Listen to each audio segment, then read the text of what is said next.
Okay. હાલમાં દેશના નાણામંત્રી શ્રી નિર્મલા સીતારામનજીએ જે બજેટ પ્રસ્તુત કર્યું છે એ ચારે દિશામાં વિકાસને વેગ આપનારું છે. આ બજેટની અંદર આપ સૌ જાણો છો એ રીતે ઇન્કમ ટેક્સની અંદર 12 લાખ સુધીની છૂટ આપવામાં આવી છે.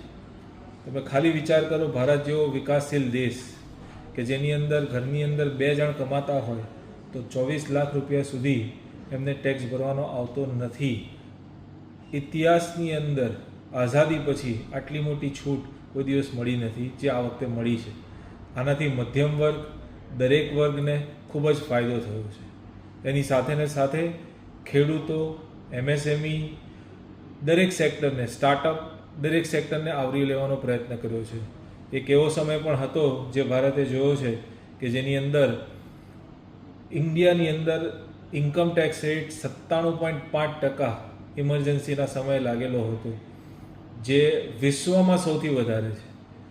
જેની સામે આજે 12 લાખ સુધી તમારે કોઈ ટેક્સ ભરવાનો આવતો નથી. ખાસ કરીને ખેડૂતો, યુવાનો અને ઉદ્યોગો એને પણ એટલું જ મહત્ત્વ આપવામાં આવ્યું છે. MSMEની ડેફિનેશનમાં ફેરબદલ કરવામાં આવ્યો છે.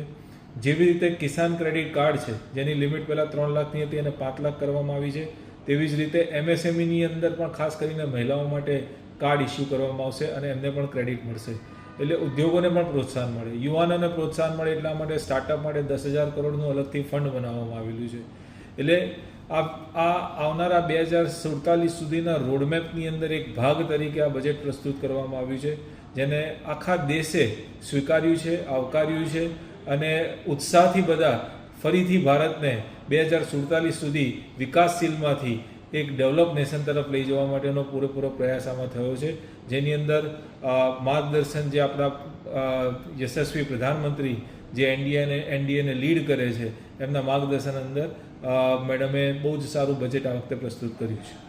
સાહેબ, આપનો પરિચય કીધો. હું ઉર્વિશ શાહ, ચાર્ટર્ડ એકાઉન્ટન્ટ છું, CSL કન્વેનર છું પ્રદેશની અંદર, ગુજરાત પ્રદેશ ભાજપની અંદર CSL કન્વેનર છું 3જી ટર્મથી.